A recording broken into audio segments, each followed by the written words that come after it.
नमस्कार, आप live cities देख रहे हैं। मैं हूं जय शुक्ला।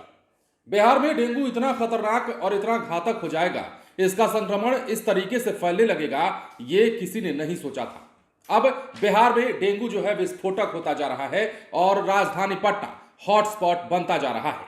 एक बार फिर से बिहार में इतने ज्यादा तादाद में मरीजों की संख्या मिली है, इतने ज्यादा डेंगू के मरीज पाए गए हैं, जिस आंकड़े को आपको जानना चाहिए और इस आंकड़े को जानने के बाद आपको भी सुरक्षात्मक कार्रवाई अपने लिए करनी चाहिए।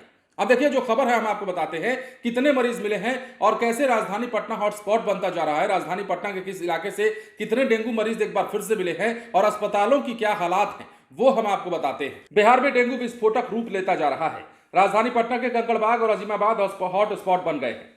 शनिवार की बात करें तो डेंगू के 33 मरीज मिले हैं पटना में सिर्फ, और राज्य भर की बात करें तो 53 मरीज मिले हैं। इनमें कंकड़बाग से 8, अजीमाबाद से 6, एनसीसी अंचल से 5, पटना सिटी से 4, बांकीपुर अंचल से 2 और पाटलिपुत्र अंचल से 1 मरीज शामिल हैं।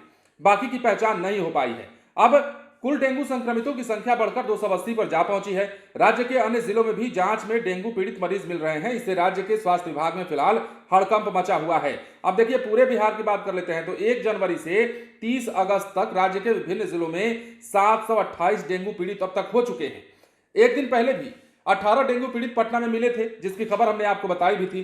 पटना में इस वर्ष अब तक कंकड़बाग, अजीमाबाद और बांकीपुर अंचल सबसे बड़ा हॉटस्पॉट बनकर उभरा है। अब तक मिले कुल डेंगू पीड़ितों में आधे से ज्यादा इन्हीं 3 अंचलों से मिले हैं। इन अंचलों के दर्जन भर से ज्यादा मोहल्ले जलजमाव, खुले सीवर और ध्वस्त मैन होल से त्रस्त हैं।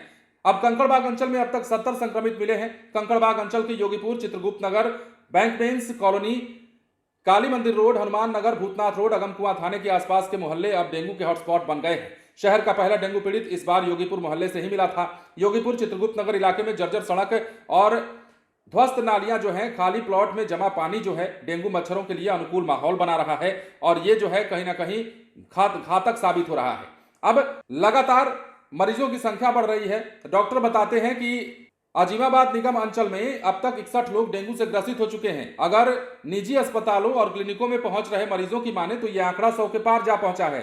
राजधानी में 33 नए मरीजों की पहचान एक बार फिर से हुई है, लेकिन राज्य के विभिन्न जिलों में 728 डेंगू पीड़ित अब तक हो चुके हैं। इस साल जनवरी 30 से अगस्त तक की हम आपको बात बता रहे हैं।